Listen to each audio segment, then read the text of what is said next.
Welcome back, BS with Brian Simpson. Fresh back from Tulsa. The weekend was great.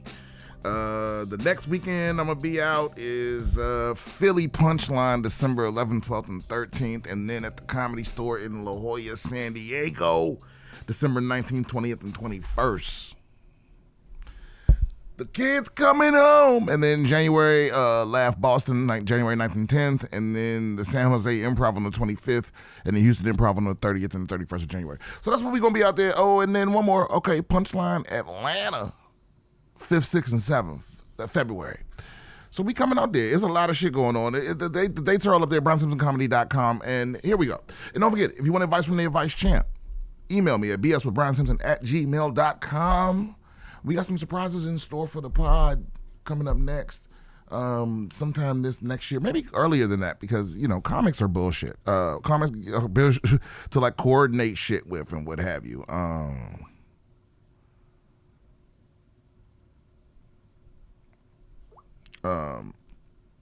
As for what games I'm playing right now, you know, it's the standard. It's the Battlefield, the Borderlands, the Ark Raiders. And then, but you know what keeps sucking me back in? Deadlock. I'm on the Deadlock. I don't know if y'all in the Deadlock beta or the alpha. I'm sorry, it's an alpha. It's invite only, but it's not hard to get an invite. But yeah, the Deadlock alpha, that shit just keeps sucking me back in. It's one of the most frustrating but also fun games to play. Which, you know what, that's what all those games have in common except Borderlands. The frustration is kind of built in. Ark Raiders is taking over the world. Everyone, like people that are hooked on other games, you know, now you know how you log on and you see what people are playing, what your friends are playing. It's like my whole friends list is playing Ark Raiders at some point throughout the day, all days. And so, for some, I haven't played it in like a week because my last death was so frustrating. Every time I started up, I close it back down. But it'll put its motherfucking hooks in you, dog. I don't even know why, because you're not even. I wish the skill tree was more powerful or at least affected the gameplay more, but you're not really gaining anything. You're looting things so you can make things so you can loot more things. So you can make more things so you can loot things. It's crazy, but the loop has got everybody by the motherfucking balls, bro. I don't know how. I don't know why. I guess what I'm trying to say is like you're doing all this work to be slightly to moderately more powerful once, maybe twice if you're successful, and then you can loot all that shit could go. I think it's the thrill. It's weird the type of people that like games like you know, it's got the sweatiness of like a Valorant, but it's a little more casual. So it's like, it's this weird game. It's this weird thing where it's like, it fuck with your emotions. That's all it is. So that's the gaming side of things. Now, oh yeah, I was on one of the most recent Rogan experiences. Like always, checking in with the homie. Let's get to these emails. We have a lot of emails, and and don't forget, if you want advice from the vice champ, email me, BSwithBrianSimpson@gmail.com. Holy shit, this is a lot. I love this. I love getting the emails from the fans. Yeah, your question's not stupid. You know, I might make fun of you a little bit, but if you email me, I appreciate it. And I love a follow-up, so we're going to start with a follow-up. Now, this came in, keep in mind, we're a week ahead of time now, and I prefer to be current, but I think this is better in terms of like when shit comes up, I don't have to skip an episode, or you know what I mean? So I don't know if there's things in these emails that are dated. That's why. It's because we're ahead of time. All right. Hey, Brian, thanks again. Actually, we're not ahead of time, are we? Not right now? Next episode will be. So the next episode is we've already filmed? No. Like, this episode will be for Tuesday, and then the episode after that, we're filming tomorrow. Oh, okay. Got it. Back. All right. Hey, Brian, thanks again for replying on the pod, man. I really appreciated you taking the time. Figured I'd circle back with a couple quick thoughts and a few questions to close the loop. I want to start handling this differently so he didn't reply. So look, guys, from now on, if you're gonna follow up, just reply to the last email you sent, because then I can see what it is. But hopefully we know what's going on. Oh, the Thanksgiving PowerPoint. I remember this shit. Your family had to give a PowerPoint for Thanksgiving, which is, man, that's we'll see. Thanksgiving PowerPoint. You crack me up with the "gotta be a white family" line.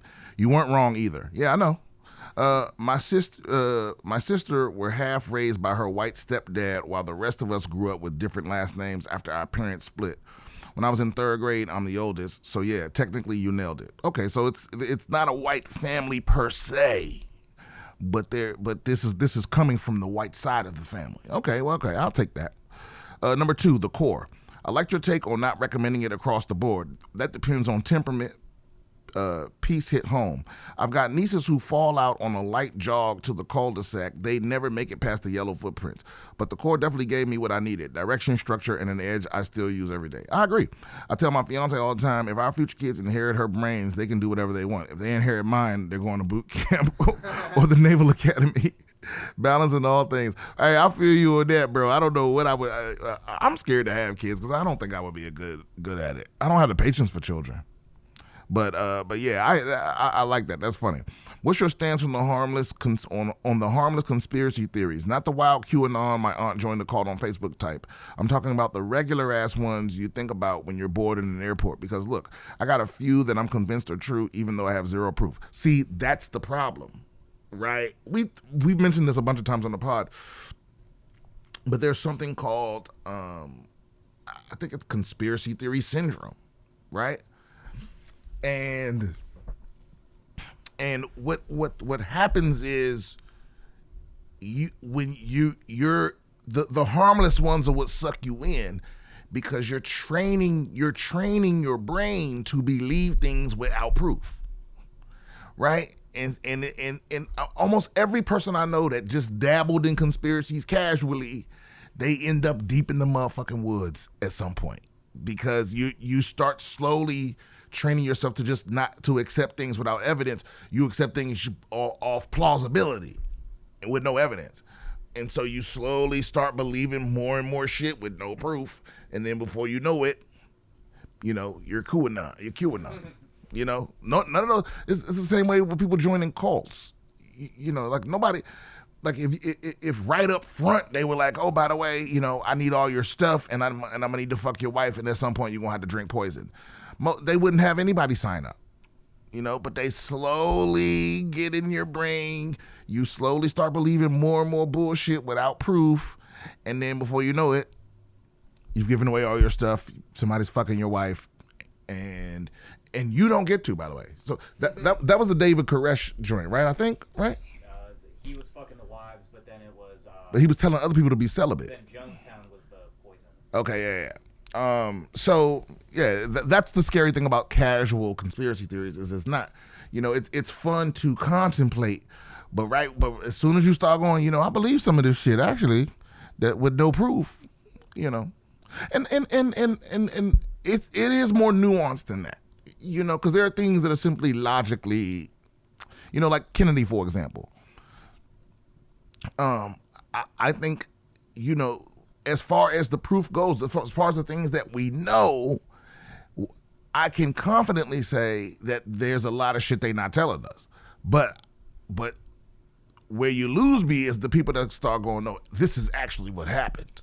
Because how could you know that? You know what I mean? It's like, we know they lying about shit because the Kennedy files have been sealed more than the Epstein files. It's crazy that no one's talking about that. We need to throw the Kennedy shit in with the Epstein shit. Because where is that shit? Where is it, right? We don't know. They're hiding it. It was supposed to have been released a long time ago. Every president has kicked it down the road. And I think Trump was quoted as saying that he saw them, and if you read them too, you wouldn't release them, right? Didn't Trump say that? So what's in them motherfuckers? I mean, something is in there, and I don't know. But, there's 20 theories. You know what I'm saying? And people believe them all, even though none of those people know what they're talking about, right? Or most of them don't. So I can't even imagine what could be in there that would scare the shit out of 4 presidents. You know what I mean? I can't even imagine what it could be. I mean, and one of those theories is right, probably, because what the fuck could it possibly be that would? I mean, it would have to be something that would completely shatter people's faith in the government and the law and everything. But what could that possibly be? Is it the CIA? Is it the mob? Is it Russia? Is it China? I mean, what's going on? Why would they not want anybody to know? Who knows? You know. But that's how I feel about casual conspiracy theories. It's like you cross the line when you start saying, "I know this is true," because you don't, and you can't. You know. Arby's is laundering money. Ain't no way. Okay, here it is. Okay, because he's saying, because look, I got a few that I'm convinced are true, even though I have zero proof. So this is the conspiracy theories that he thinks is true. Is this what you did at Thanksgiving? Is this what you're gonna do? The slideshow for these? Arby's is laundering money. Ain't no way they bought Buffalo Wild Wings for $1 billion selling meat that looks like it was printed on a fax machine. I don't know a single human who eats there. I've never even seen a car in the parking lot. You know what's funny? It's a new Arby's here, and I don't know. I don't see nobody eating at Arby's either. I mean, now you got something going on there. So this, but what's your theory though? So I don't think this is a conspiracy theory. I think this is just common sense. It's like there's something's going on. This is laundering money or something. There used to be, and we talk about this all the time. If you ever know anybody, any comic from Los Angeles, that lived in Los Angeles, they'll tell you there are psychics all over LA. Specifically, there was one across the street from the Comedy Store. This was back. Right now, there's a fancy fucking hotel building there, but I don't know. I want to say, like 5-6 years ago, it was a House of Blues, and right next to the House of Blues was a psychic, and you would literally go long stretches of time without ever seeing anybody go in or out of there. And then every now and then you'll see people in suits with duffel bags, and then you wouldn't see nobody for 8 months. You know what I mean?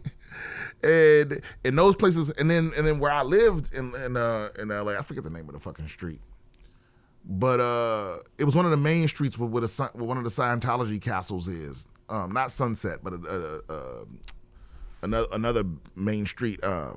What the fuck was it? And there was a grocery store over there called Gelson's. Yeah, so it was like a Gelson's next to across the street, cat a corner from a Scientology. But next door to me, it was this red and white house that was a psychic. And I literally never seen anyone go in there. I never seen anyone go in there or leave. I never seen a car in the driveway. I've never seen nobody drive out the back. I never seen no lights on in that motherfucker. Nothing. And this was this house right next to the house I was living in, and it was like, it was never, well, it wasn't right next to, it was across the street, but on my same side of the street. You know what I'm saying? It was across the main roads in front of my house. If I walk in my house and make a left, it was across that next street. But our house was on the corner, so it was like right over there, right? And never seen nobody in there, never seen nobody leave there, never seen nobody. And then one day, after I think I was living there for almost 2 years, and it was just surrounded by cops one day. You know, all over the motherfucking place. And then just nothing after that. It didn't get foreclosed, brought down, nothing. It just went right back to business. You know, so something's going on. Or, you know, you would see like a cigarette shop that don't sell cigarettes. You know what I mean? They would have like 2 brands of cigarettes. It'd be like a smoke shop that don't have shit in there. They had like a cooler with some Red Bulls and like some Marlboro Reds and some Newports, and that was it. You know, and you know what that is. You know, so I don't know if niggas is getting kickbacks or whatever, or you know, whatever division is in charge of the investigating shit is very inept, because if you just go to every single psychic, it's a front. You know, so it's like, I don't know. But Arby's feel like a front on a large scale. But here's what it really is, and the not funny answer is it's this shit called private equity. it's taking over every fucking thing. They're taking over housing. They're taking over everything. And it's basically rich people pooling their money together to manipulate certain markets, like Toys R Us, perfect example. They came in, and they, private equity. What they do is they come in. I think they buy a little bit into the company, and then they give the company a loan to try to get them back on their feet. But they know they can't pay that motherfucker. Like they come and buy a failing business, right? Or they come in and invest in a failing business. They give them basically what amounts to a loan that they can't really pay back because their business is failing, and this just makes it so the business fails faster because they got to make these payments on this loan when they're already struggling to make money in the first place, right? And so then the private equity offers to buy the whole motherfucker, and then they buy the whole shit, and then they sell it off. You know what I mean? They devalue it, then they purchase it, then they sell the assets, the land, the warehouse, all the inventory, all that. They sell it all off, and they've infected like every industry. Housing is going to be the big one. It's the reason why the housing thing in Austin is not going to be over anytime soon because all these people came in flooding, buying high, thinking they was going to be able to sell high, and maybe the first generation of people got to sell a little higher.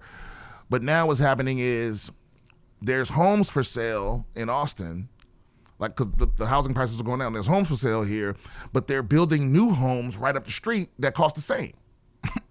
You know what I'm saying? Or cheaper, right? That's that private equity. They coming in, right? And you ain't gonna be able to sell your motherfucking house because who the fuck is gonna buy a used house when there's a cheaper one right up the street that's brand new, with all the options and all that shit, right? And so eventually you gonna have to sell that shit to them.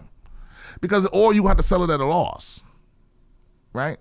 So it's like, that's like, and I don't know all of the financials of it because I don't give a fuck. I mean, but I know that's why I didn't buy a house because, I'm overpaying for rent because I want to live somewhere nice, and I would much rather be paying this much money towards a mortgage, but it didn't make sense. Motherfuckers want $1 million for a house that's worth $300,000 anywhere else.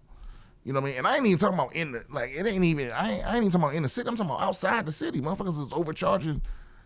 Because everybody, they trying to make their money back. They overpaid, and now, and the city won't devalue. They won't lower the value of the house, the appraised value, because that's going to lower the property tax. And that's how they make their money, because they don't do income tax here. So even if you look up the house and see what it's worth close to what they asking, but it ain't really. Right? Like, if you buy that motherfucker, ain't nobody else gonna be able to you ain't gonna be able to sell it to nobody because ain't nobody gonna pay that much.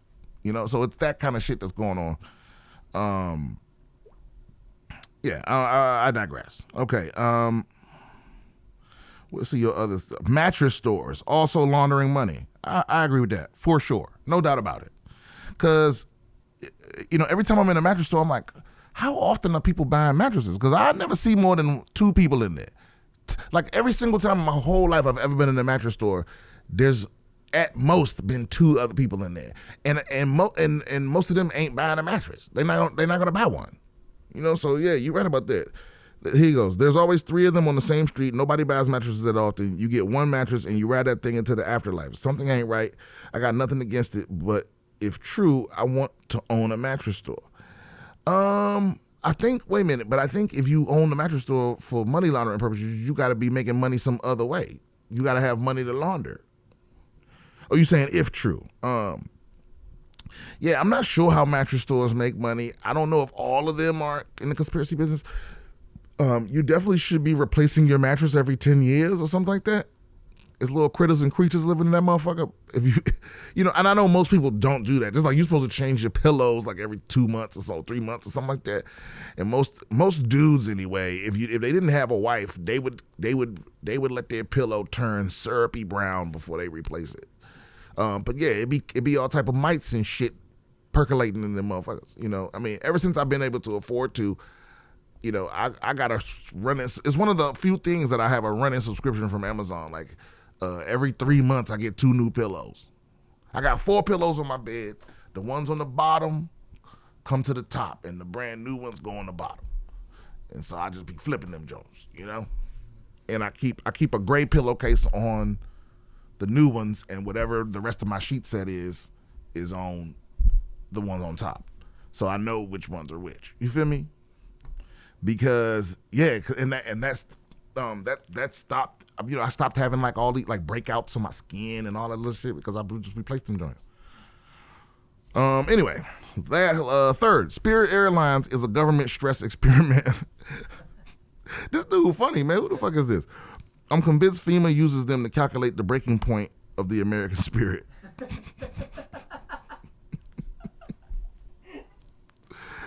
Seats don't recline. Boarding feels like a prison intake. They charge you if you try to have hope. That's a motherfucking fact. I've flown Spirit exactly once. There's one of the episodes about my first trip to Chicago, and it was Spirit made it terrible, and they charge you for every fucking thing. It's not actually cheaper unless you ain't doing shit. Like if you go in there with no bag and it's just you and you just trying to get somewhere, then Spirit is cheaper. But if you're trying to fly like you normally would, they charge you for every little thing. They nickel and dime you for everything. Sometimes they even charge you to get in front of the line and it don't even be nobody over there. So you paid extra, but there's nowhere to let you in. Yeah, Spirit. I can't believe they're still in business. Because they don't. Most airlines, the value of most airlines isn't even in the airline itself. It's in the points program, and because they basically get to print money. That's another. It's not really a conspiracy. It's just actually an actual fact. They indirectly get to print money because they get to say the points are worth X amount of dollars. So they literally get to decide how much these points are worth. Points that you can convert to spending power. So it's a roundabout way of them basically owning a bank. Like when COVID happened, the airlines, they put their points programs up as collateral, not the airline, because that shit ain't worth nothing. You know what I mean? But ain't no motherfucking Spirit points. What credit card? Who has a Spirit credit card? You know what I mean? Who's racking up Spirit points? I don't know who those people are. Oh shit! Why is Millie? Can you open that door? She's probably stuck in the gaming room. It's okay. Just walk in front of the camera. Help's on the way, babe. Oh shit! Man, she vocal. Come on. I'm sorry. I forgot you were in there. Get up here. Okay. You not forgive. Okay, fuck you then. All right. Waffle House is actually FEMA's Tier 1 response unit. There is some truth to what you're saying. You ever notice how they open before the police, firefighters, or Jesus show up? Hurricanes hit, and Waffle House is like, generators ready. How many hash browns you want? They know things, man. What about you? You got any of these, the little something ain't right theories that live rent-free in your head? Sympathize more.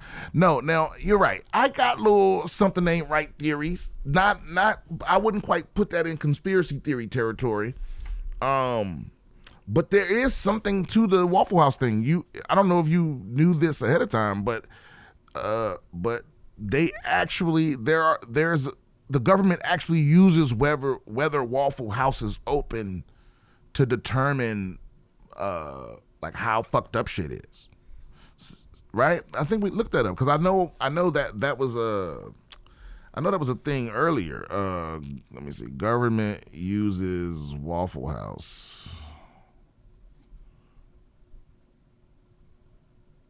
Yeah, the government, particularly FEMA, uses the unofficial Waffle House Index to gauge the severity of natural disasters by tracking the operational status of Waffle House restaurants. Yeah. So if the Waffle House is open, then they like, okay, it ain't that bad. Yeah, ain't that some shit? That's how they assess a community's condition after a storm. Yeah, I mean, I'm sure I got little joints like that. I mean, that I would have to really, I have to really think about it. But I agree with all of those ones that you put. Those are some good ones. Those are some good ones. I have a little theory that, like, you know how like diamonds are a scam, but that's not really a conspiracy. Diamonds are a scam because they don't really have any, they don't have that much intrinsic value. They're very, very common in terms of like the universe. You know, the beers artificially inflates their value by controlling availability, by like false scarcity. But I think in our lifetime, you're gonna have to propose with water. Like water's gonna be so precious, you're gonna have to like propose with a gallon of fresh water. I guess that's not really a conspiracy theory. All right, moving on. This is from Buzz. Hey, Brian. This email is called Side Chick. This is gonna be spicy. For the guy that slept with his friend's side chick. Oh, okay.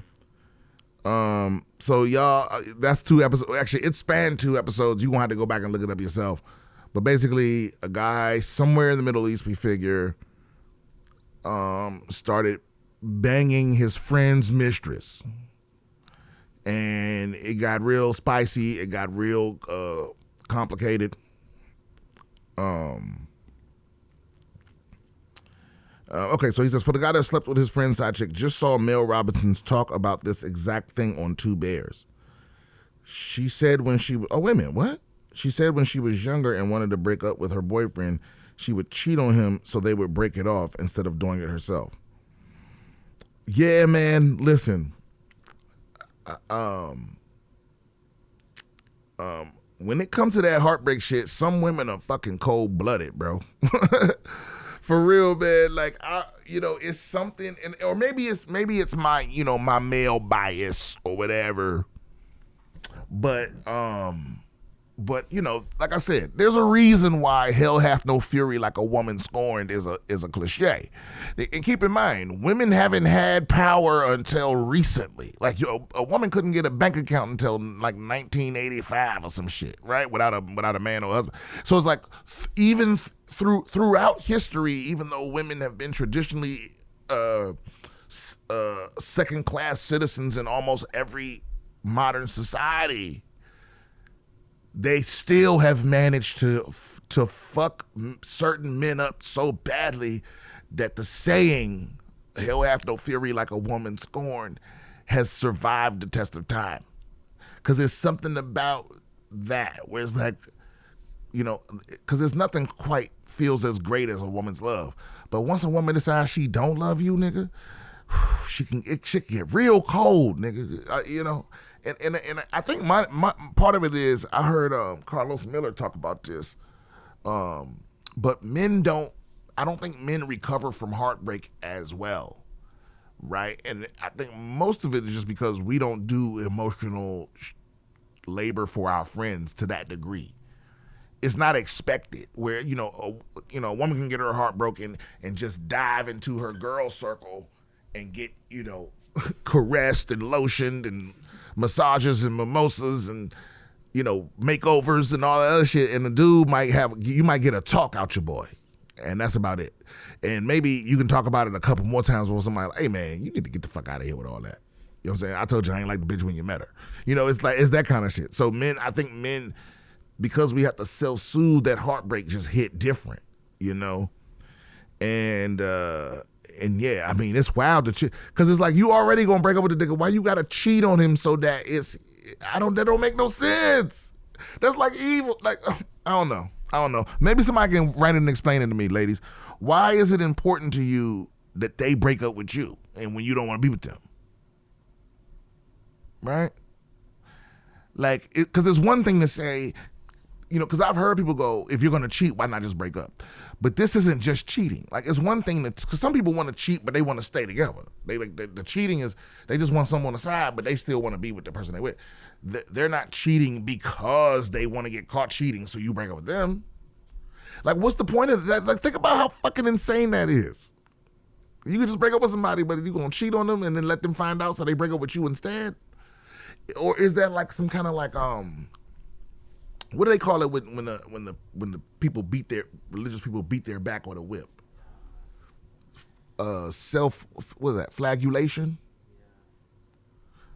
But is it that? Millie, stop that.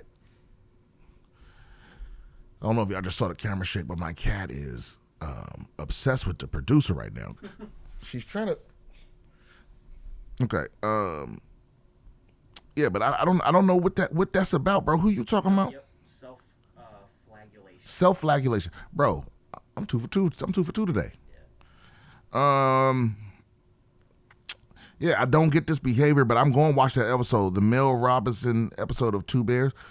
Yeah, it's fascinating behavior. That's a weird way to go about breaking up with somebody.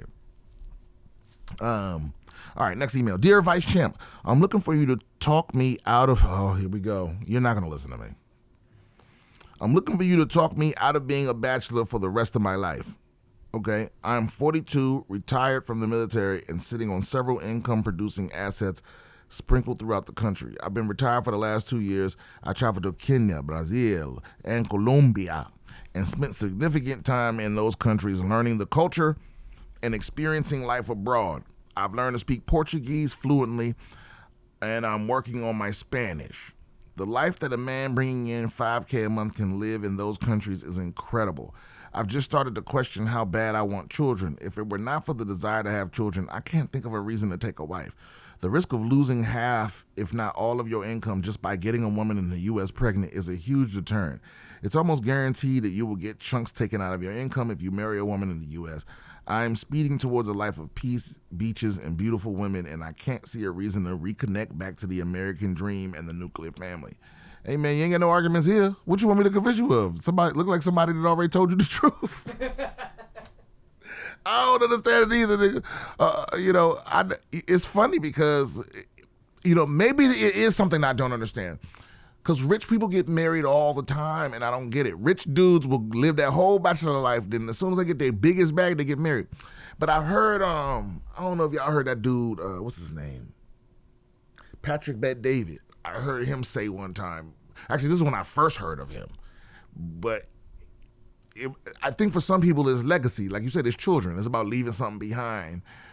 And if you want children, right, because he was saying write a book, plant a tree, and have children. If you want to, that's how you're immortal, right? And the thing is, if you want children, but you also want to continue to be successful, you need somebody that's going to nurture those kids in a way that you agree with, right? And so, and if that, and that's going to have to include a wife. It's just that simple. What marriage is the price you pay. And of course, like feminists will tell you that marriage is for men and all this dumbass shit. Like people are going off on the Cardi B and Offset thing because, he wants half instead of whatever she tried to settle for. And to watch some of the women twist themselves in knots to try to be against what's happening to Cardi B, but also for every single other time that happens to men is mind-blowing. Like, oh, well, this is different because he cheated. And the court don't give a fuck about none of that. You know what I mean? Look at your boy, the wide receiver in Miami, Tyreek Hill. Was it him? That boy was married for less than a year, maybe a year, maybe a little more than a year, one or the other. Bro, the money he got to give her is insane. She ain't contribute anything, nothing to this man's career. He was cheated before he met that bitch. You understand what I'm saying? He was cheated before he met her. She came in at the finish line. I mean, fuck the finish line. She came in while he was already standing on the podium with his arms up. You know what I'm saying? And she want to take half the gold medal. It don't make no sense. You you should, because the thing is, I think alimony should be solely based on how long you were married, not just your income. It should be solely based on how long you were married. Because and again, it's an antiquated idea because it's rooted in a time where women weren't allowed to work or have bank accounts, and it was very rare for them to have any sort of career that was going to be lucrative enough for them to take care of themselves. And then even when that stopped being the case, it was still a lot of discrimination and the glass ceiling, if you will, and that sort of thing. And so the idea was that, this woman is giving up her career to raise your kids and take care of your house while you go out and make money. So the empires really belong to both of y'all. And when you decide that she's too old and you want to trade up for a younger model and all that, now she's in her 40s and have to start over with kids, right? And that's not fair. And I agree. But most of these hoes ain't doing that. They're not staying home and taking care of the house and raising the kids and rubbing your back and cooking your food and all of that shit. They just Instagram models or thoughts or whatever, and they pop in when you successful already, stay with your ass for a year, and then divorce you and get half. And the thing is, some of them it ain't even half. Let me look up Tyreek Hill shit. Let's look it up. Tyreek Hill divorce settlement.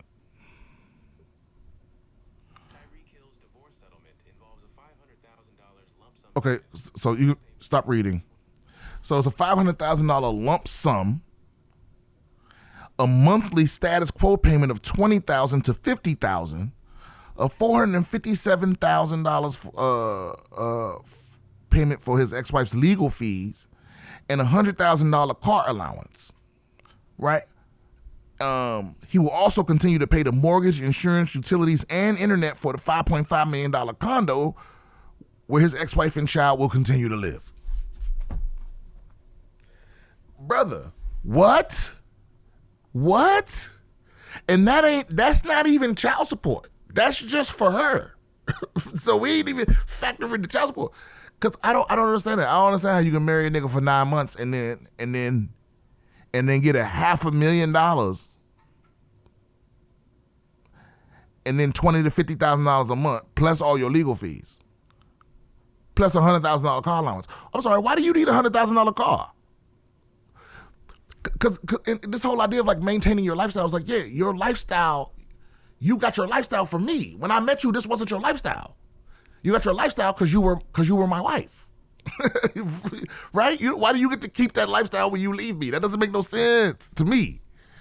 You know what I'm saying? And listen, I'm not saying, if you, again, it's a difference between people that they was with you in the trenches and built it up, you know what I'm saying, like a Mackenzie Bezos or something, right? It's a difference between that and a thought that's been married to you for 9 months. I'm sorry, after you already been successful. It doesn't make any sense to me. You know, I don't understand why you would be a millionaire and then marry someone with no prenup. This is crazy. So yeah, and you, my friend, you living off retirement. Like I don't see a reason. But here's the other thing. I also understand that, like, sometimes, man, you get hit by a smooth criminal. Like, that love shit, that shit hit you right in the motherfucking soul, bro.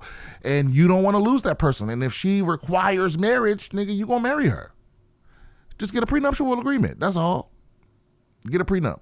And if she doesn't want to sign a prenup, then she ain't the one. You know what I'm saying? That's how I feel. If you want a prenup and she don't, she ain't the one. And some people have that feeling of like, they already got the canned responses of, oh, well, now you're deciding that we might be, yep. This is just in case. This is so we ain't got to fight about it. If you ever want to leave, bitch, I want you to just go, right? We can pre-negotiate what you get and all of that other shit. But I want you to leave. I don't want to have to fight and be in court and have you trying to take everything I built. It becomes like punitive.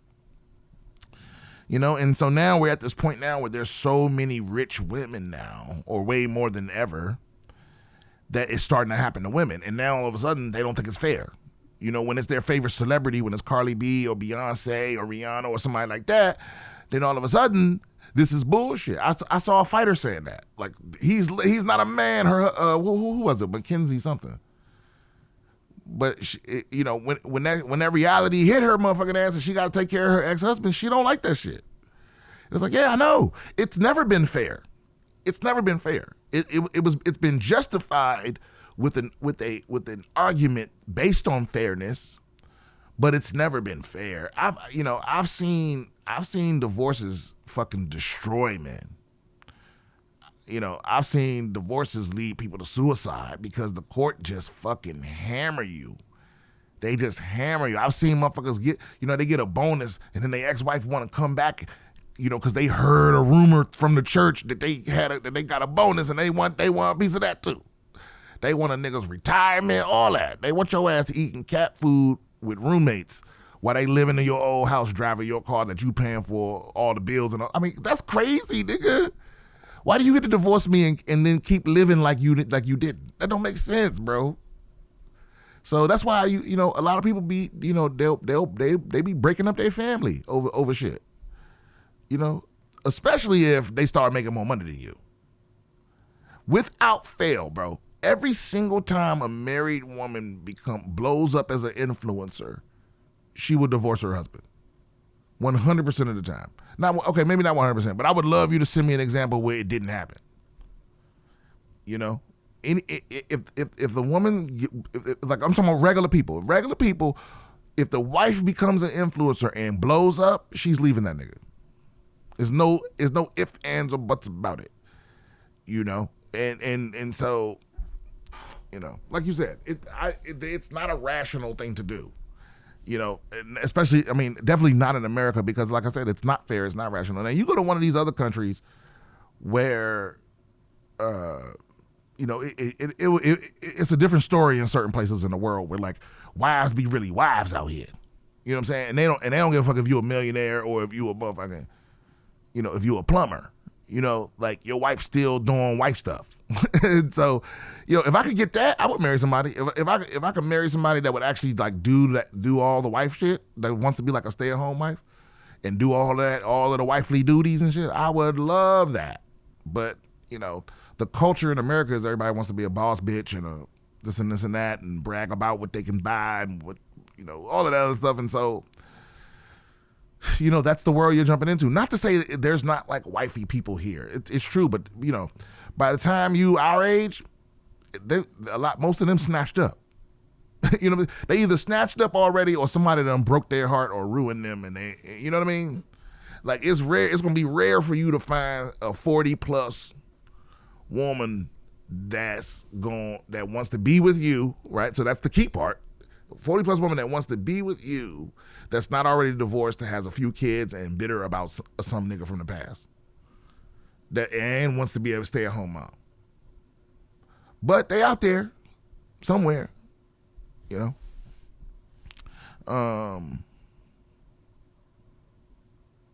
Yeah, but I don't know. I don't know if I would ever get married. But like I said, it's been a long time since I was like head over heels in love, and that's when you start doing dumb shit. I think we answered your question. Yeah, but I'm not gonna talk you out of that. It sounds like a good plan. Move down to Costa Rica with your retirement and just be a fucking slut on the beach. Yeah, why not, bro? Honestly, I think about it every day.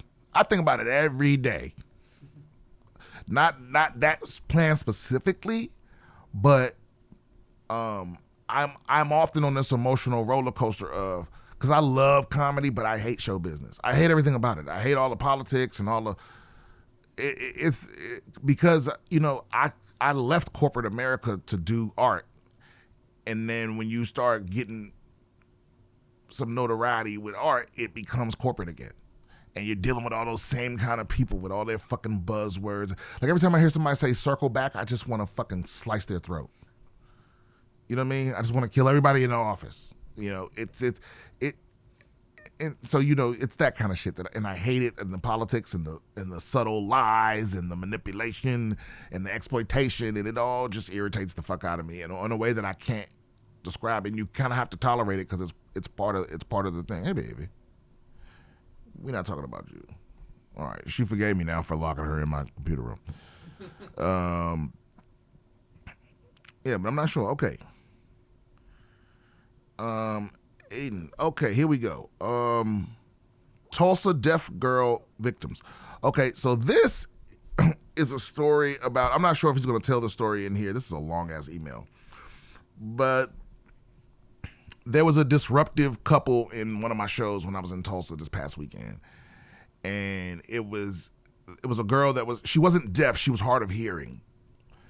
And the dude she was with kept trying to repeat my jokes to her while she was trying to focus so she could read my lips. And she kept trying to get him to fucking shut up, and she was very upset, and she would like hit him sometimes. But he seemed to be completely oblivious to or unconcerned with how angry she was. You know, he was more on some like happy-go-lucky shit. So it was a very strange couple. But anyway, let's see what this is about.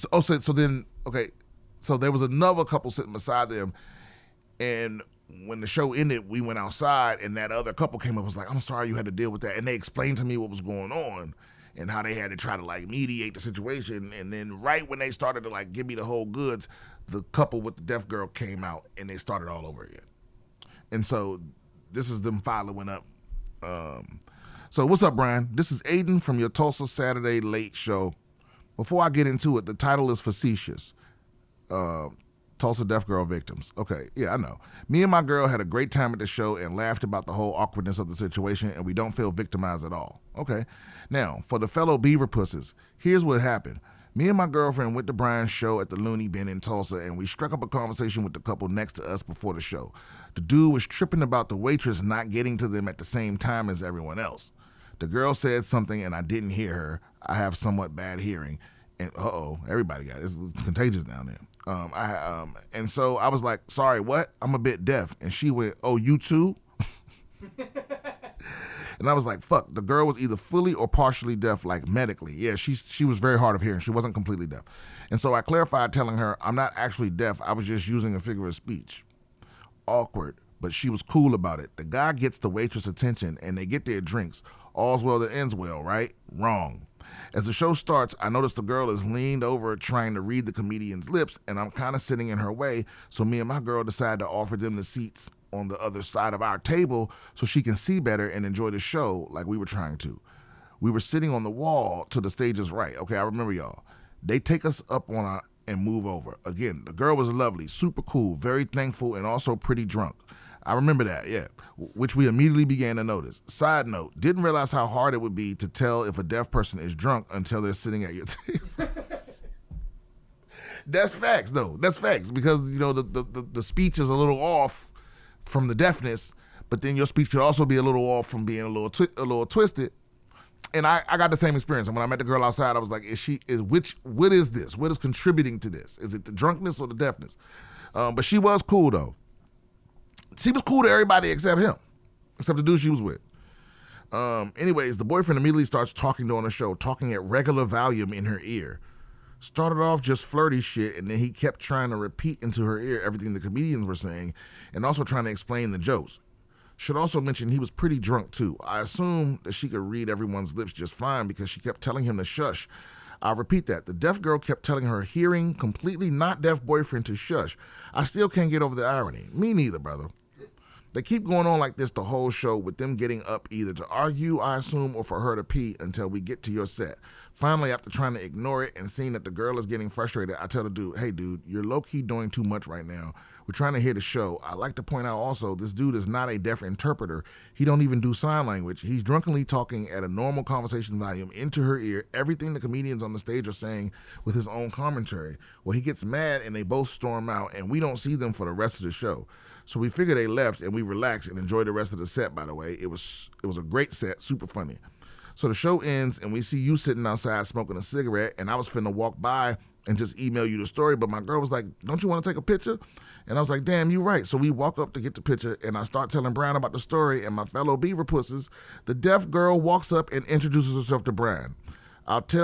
I'll let you tell the rest of it as you saw it, because it was low-key hilariously awkward. Anyways, dog, this email getting long as fuck, but I'd be happy to leave a follow-up email if I left anything out that you want to know. All in all, me and my girl had a great time, and I hope you found the whole interaction funny, because it was pretty hilarious to us, the sheer awkwardness of it all. And for anyone thinking it was messed up for me to tell the boyfriend to stop talking because he was interpreting for his deaf girlfriend, you can miss me with that bullshit. I paid good money for our tickets, and I don't want to hear nobody but the comedian on stage tell her to get a fucking closed caption app or something. Anyways, brother, peace and love. Keep it tight, beaver puss. Listen, nah, you nailed it, brother. That was perfect. And yeah, so that was from his perspective. From my perspective, I kept hearing some little bit of chattering for the first 10 minutes or so of my set, and then it was gone. So I didn't know what was going on. And then outside, in the middle of him telling me what's going on, this couple walks up, and he's still doing it. He's the boyfriend. I was more irritated with her boyfriend than her, because she was clearly wanting him to stop talking to her like she couldn't understand what was going on, and because because what he was doing was having the opposite effect. You know, he kept talking in her ear when she can read lips perfectly. And because she can hear a little bit, him talking is just a distraction. You understand what I'm saying? If she was completely deaf, it would be a different thing. But because she can hear a little, him talking is just in her ear while she's trying to lock in. You know what I'm saying? Yeah, so while he was trying to explain to me what was happening, they walked up and just demonstrated what was happening. And you know, luckily I got pulled away from that by other people wanting pictures and stuff like that. And they were out there for a long time. Like, they were out there for the whole, like, 30 minutes or so that I was taking pictures and chatting it up with the audience. You know, and I didn't know what they was doing. I didn't know what they was going through, you know, because I have a very small cup when it comes to tolerating stuff that's irritating me. You know what I'm saying? Like, I'll get up and leave real quick. You know, like I tend to own the suffer in silence when my dick hard. You know, when I think I might get laid, I will tolerate extra. But for the most part, you know, I only got a little bit of that in me of like, okay, this is irritating. All right, I'm out. You know, I trust my intuition way more than I did way more than I did growing up. You know, like you know, I've left parties just because I had a bad feeling. I'll just turn around. I'll be driving in my car. Something don't feel right. I'm going home then. You know what I'm saying? I'm not winging it. I'm not risking it. I'm not doubting it. You know, and most of the time, it's nothing of it. But every now and then, you ignore your gut and you're like, I should have stayed my motherfucking ass home. That's the worst feeling. The worst feeling is to be in a situation that you fucking don't want to be in. Right, Mills? And you're in a situation you don't want to be in, and all you can say to yourself is, I told you so. Like, when you got to tell yourself that you told yourself so and you didn't listen to yourself, yeah, that sucks. But yeah, I appreciate that. Oh, wait a minute. Did he send a follow-up? Wait a minute. Aiden, did you send 2 emails? Hold on. Wait a minute.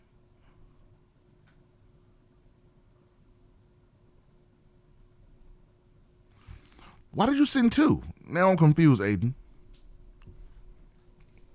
You sent the same Aiden sent 2 totally different emails. Did you? Because you know what's funny? Maybe you don't realize, but I think you emailed me as soon as you, like, I got an email from you that night. But both of these are from the same day. So now I'm confused because both, and it's not like a copy paste. These are 2. Okay, yeah. So you're saying in the second email you're saying now with a sober mind and some sleep. So I think what happened is you emailed me drunk right after the show because I remember receiving it and be like, oh, I'm gonna read that on the pod when I get home. And then you got sober and emailed me again. You know, so let's see. You know, yeah, fuck it. Let's see if the story is a little different for you. Let's see how sober Aiden writes. You know, because maybe at the end you're not like, get that bitch a motherfucking interpreter app or something. Maybe let's see how you feel. Hey Brian, this is dude from your Tulsa Saturday Late Show that was telling you the story about how we had the deaf girl and her boyfriend who were all drunk at our table. I was kind of drunk. Yeah, you were very drunk, sir. You emailed me twice. Like I used to be when I was the doorman at a fucking pub. I could always tell who was drunk because they would come out and start telling me a story they already told me. You know. Anyway. That was telling you the story about how we had a deaf girl and her boyfriend and we were all drunk at our table. I was kind of drunk when I sent you the other email last night. Oh, wait a minute. So you did know that you sent me the email. So wait a minute. Now I'm confused, Aiden. So you knew you already sent me the email, but you felt like it didn't. Let's see. So I thought I'd try to make it more concise one here. Okay. All right. I'll summarize what happened at the show. Me and my girl basically struck up a conversation with the couple at the table next to us before the show. The girl and the other couple was, I think, partially deaf and mostly reads lips. I noticed she was struggling to see the comedian's mouth, so I asked her and her man if they wanted to sit at our table on the other side of us so she could see better. They agreed and sat down. Basically, we realized they were super drunk, and the dude kept talking into her ear the whole time. Everything the comedians were saying seems like a nice gesture to do, I know, but he was drunk and also talking at regular conversation volume, and it was very distracting the whole show. Furthermore, the deaf girlfriend kept shushing him, dead ass. He kept getting shushed by a deaf woman. I eventually told him, hey, bro, you're doing too much right now. We all paid money to be here and watch so she can read lips. She keeps telling you to chill, so like dial it back a bit. And he said, calm down for a minute, and then he started whisper arguing with his chick. I'm just trying to ignore them and pay attention to the show, and they get up and leave. The girl comes back and says they're leaving and thanks us for letting her sit at our table and said sorry about the situation. We said it's cool and wished her a good night. The whole situation was crazy while it was happening, but now with a sober mind and some sleep between now and then, I realized that the last email I sent you was way too long and kind of rambled on, and so here's my question for you about the situation. Well, this is even longer. This is an even longer email. This is a lot. There's way more, guys. When we were outside and I was telling you about the whole thing with them, and then the deaf girl walked up and introduced herself, what was going through your mind? I was pretty much a deer in headlights. I was like, oh no, because you told me they left. So I was like, oh no, is it beef? I just didn't know what the situation was. But like I said, I started getting irritated by the guy because I could see that she was irritated, and then she hit him, and I was like, oh, maybe that's the kind of relationship they got. But he seemed to be completely unfazed. Like, he wasn't angry. She was angry. He was just he was like happily irritating, which is more irritating, right? Because he wasn't being irritating out of spite. He was just completely ignoring. It was almost like he didn't hear what she said. You know, it was like the fact that she was angry about what he was doing didn't even register in his brain at all. You know, almost. You know, I don't even know how to explain it. All right, number 2, what would you have done if you were in that situation with someone who was low key fucking up the nice thing you were trying to do for them? And is that even really a valid way of viewing the boyfriend talking on the show? No. Because what does that even mean? Like, you're not doing a nice thing for me. You're doing what I'm asking you not to do. Right? It's like, what? You can't force a nice thing on somebody that don't want you. You know what I'm saying? That's like somebody breaking into your house and clean the house. You know what I'm saying? It's like, nigga, you broke into my house. Fuck all that other shit. You know, I mean, I'm going to notice. Like, oh, you finally organized them dishes. But I'm still going to be upset that you broke into my house. I need you to stop doing that. I need you to stop breaking into my house. You know what I mean? Like, oh, you do it once a week? You break in here and clean up? No, stop it. You know, it's like she's asking you not to do it. It doesn't matter if you think what you're doing is a nice gesture. It doesn't make any sense. It's like you walking up to homeless people and just stuffing food in their mouth. What? I'm feeding you. It's like, nah, I don't want that. You know what I mean? It doesn't matter what you feel is nice. No, I don't look at it like he was trying to do a nice thing for his girl. I think he was just too drunk to realize that she didn't need what he was doing. And luckily, he's a happy drunk. You know what I mean? And she's a bit of a violent drunk. But again, she was sweet. No, I'm not gonna put that on her. She wasn't a violent drunk, but she was just irritated with him. And I'm sure when they not around other people, she probably hits him in the face. You know, but she was just punching him in the chest, like pushing him away. But he just wouldn't stop. You know, and maybe they just love each other and he's just an annoying motherfucker. He can't help it. You know, but who knows? But I always start with empathy. I try not to assume that people have evil intentions. You know. Number 3, when we were outside talking and she asked you to get a closed caption reader for your show or a sign language interpreter, what did you think about that? Oh yeah, so I forgot about that. She was like, yeah, you should have something for the deaf. And I'm like,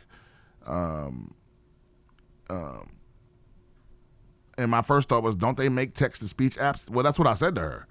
She was like, we live in 2025. If you can't hear, we all have phones with microphones and text-to-speech capability. I mean, I could understand having a closed caption box or interpreter on stage and like the Comedy Mothership because they don't allow phones in there, but to expect you, the comedian, to buy and travel with basically a screen or tablet just to accommodate a deaf person in the show seemed kind of out of pocket to me, especially since it seemed like more of a thing you should put on the club.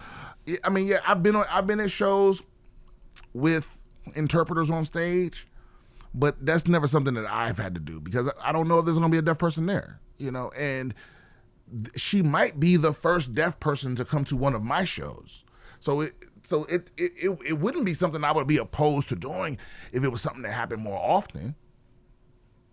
You know, in fact, that gives me an idea. I mean, because I would do a show for like just the deaf community, and have interpreters and caption screens there and shit like that, if I thought I could get a large enough audience, but I wouldn't even know, because I know there are large groups of deaf community, right? Because I took sign language in college and my teacher was very all about like deaf power. You know what I'm saying? They do this right here and shit.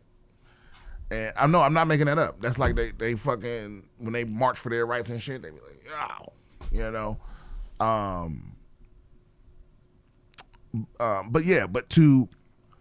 but to pay an interpreter on the off chance that there's a deaf person in the crowd that's just not that's not feasible. That's not financially feasible. Unless you want me to like, because you can't go get like a cheap interpreter. Like it's not like you can't go to like Home Depot and get an interpreter. You know what I mean? You got to pay them like a person, and and then for there to be no deaf people there, it's kind of a waste of money. All right, number 4. What do you think of Tulsa in general? How was your visit, and how many times have you done shows here? I've never been to Tulsa before that. My visit was overall fucking great. Tulsa is fascinating. I think Tulsa is like a microcosm of America in terms of like race relations and poverty, next to opulence and that sort of thing. Tulsa, like I think you can judge the health of America by Tulsa, Oklahoma. That's what it looked like to me. It's like a snapshot of America. Like I think every foreigner that comes here to visit, to go to San Francisco and DC and New York, they should have to stop in Tulsa so they get a real snapshot of what America really is. It's like everything there is like this crossroads of every problem that America has, but also all the good. Because what's funny is most of the people I met were like nice, were kind people, but you could also tell there was a lot of there was still like racial tension and Tulsa, it's less hiding the shit there. It's like out in the open. That's what and I've been on 3 podcasts since I've been back, and I put it a whole different way on everyone. But this particular one, I think that's the best way to put it. It's like everything is kind of laid bare. Everyone's, it's there. It's there for you to see. And it'll blow your mind, like how recently shit was bad and how I think they call it white fragility, but it's like this thing it's like they can't fix some of the problems because they can't acknowledge them without upsetting some of the white people. So they can't actually, so the progress is slow, very slow, to the point where like they just started treating the water this decade that goes to the north side, which is the black side. You know what I mean? Like shit like that, or shit like how that land was all promised. That like apparently Oklahoma was supposed to be the black state. It was supposed to be a black state and a native state. And when they found out it was actually oil there, they came and tricked everybody out of all that shit. And so it's like it's a lot of history there, a lot of resentment there, a lot of inequality there. And there are people there honestly making an effort to rectify things, because there's a lot of people moving to Tulsa, right? Because it's definitely on the come up. But the people that were fucked over are never going to be made whole. So it's like, yeah. So Tulsa was just very enlightening. Now I didn't go out in Tulsa. I didn't like go to no clubs or none of the fancy restaurants or nothing like that, because I didn't really have time. I spent my day out in Greenwood just learning some of the history and shit. I did go to Sweet Lisa's. Sweet Lisa's is still top tier. That's one of the best restaurants in the country. And if it was fancier and it wasn't racist there, they probably have a Michelin star at Sweet Lisa's. Just soul food numero uno. Easy, not even close. Like in terms of overall, it's the best soul food I've ever had. Every single dish was banging. Every single thing was seasoned to perfection, cooked to perfection. And anyway, Tulsa's it's got a lot of spirit, a lot of history, but a lot of that history is dark, and they don't acknowledge it directly. Number 5, And actually, really funny thing happened also that I forgot to mention with them after we left all the show. My girl wanted snacks after we got in the truck, so we pulled up to a Quick Trip for some chips and whatnot. I pull into the parking space, and just as I'm about to put my truck in park, I look to my left, and it was the fucking boyfriend. That's funny. Not that there was any animosity or anything. Like, the moment had passed, and I didn't really give a fuck. We had a good time and enjoyed the show, all's well that ends well, but they were so drunk and talking our ears off outside, and after we had parted ways, I didn't want to fucking keep talking to them. I felt that, bro. I saw y'all exhausted with that conversation, and I knew I would have been. So as soon as I saw him sitting in the car next to me, I put in reverse and just dipped.